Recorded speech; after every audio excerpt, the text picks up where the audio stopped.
Simpleng edit. Naku, gusto mo ba ang video tulad nito? Text Magic Effect. Paano ko nga ba ginawa ang video nito? Tara, let's go!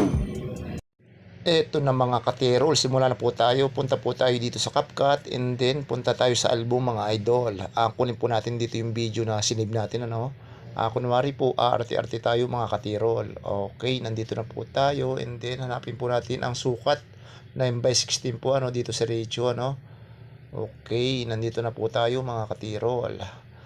So ito po yung ginawa kong video. Arte-arte po muna tayo rito. Kunwari, buka-buka ang ating kamay mga idol. Nako, ay Marinduque version po ito. Sa mga hindi nakakaintindi ng ating salita, ay ito po ay medyo malalim ang Tagalog mga idol. Okay, nilagyan po natin ang arrow para masundan nyo po ang video ito mga idol. Okay, sulat po tayo ng text. Ilalagay po natin dito ay Katirol Vlog. Nakadepende po sa inyo kung anong ilalagay ninyo. And then, nandito na po tayo sa font. Pipili po tayo at ito po napili natin mga idol. Tapos, punta tayo rito sa effect. So, ito pong font ay pwede natin palitan. Marami pong choice na gusto at kailangan nyo rito mga idol. So, ito po napili ko. Silver font. Okay. Click. Kung mapapansin nyo po, dalawang daliri ang gagamitin nyo rito sa taas. Nilagyan po natin ng arrow para masundan nyo po mga idol. So ilalagay po natin sa tamang posisyon kung saan po nandun ang ating daliri and then check yun. Okay, sundan nyo lang po mga katirol. Naku, madali lang po ito. Yun, sundan lang po ang video mga katirol. Galaw-galaw lang po natin itong text sa taas. Tapos pahabain po natin hanggang sa dulo ng video mga idol. And then save po natin mga katirol. So ito pong unang video natin ay isisave natin. And then ito po ay mapupunta sa album. At kukunin po ulit natin doon.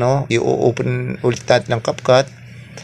Kukunin po natin yung finished product natin kanina. So ito po yung pangalawang gawa natin mga katirol. I-click lang po ito para ma-select dito sa CapCut. And then okay, nandito na naman ulit tayo mga katirol. 9:16 ang sukat ng reel. Lagi po natin tatandaan mga idol. Yun, nadali mga idol.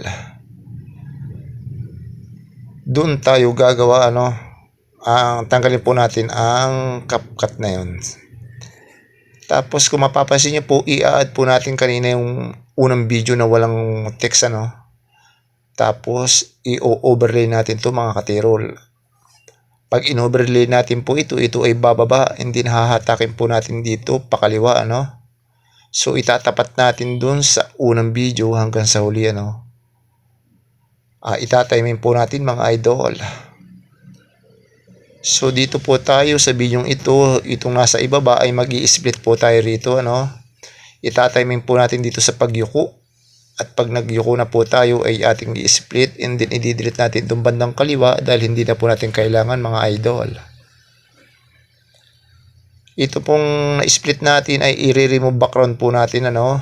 Kung mapapansin nyo po, ang aking remove background ay old version po. Ito po ay old version ng CapCut ngayon.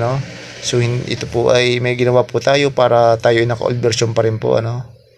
So hindi po kagandahan yung bagong labas ngayon ng CapCut. Ito pong old version ay meron po tayong tutorial. Manood lang po tayo sa YouTube and babalik po yan sa dati mga idol. Okay, save. Sana po nasundan nyo ang video ito mga idol. Palike and share na lang po para sa mga baguhan nating editor na nagsisimula pa lamang.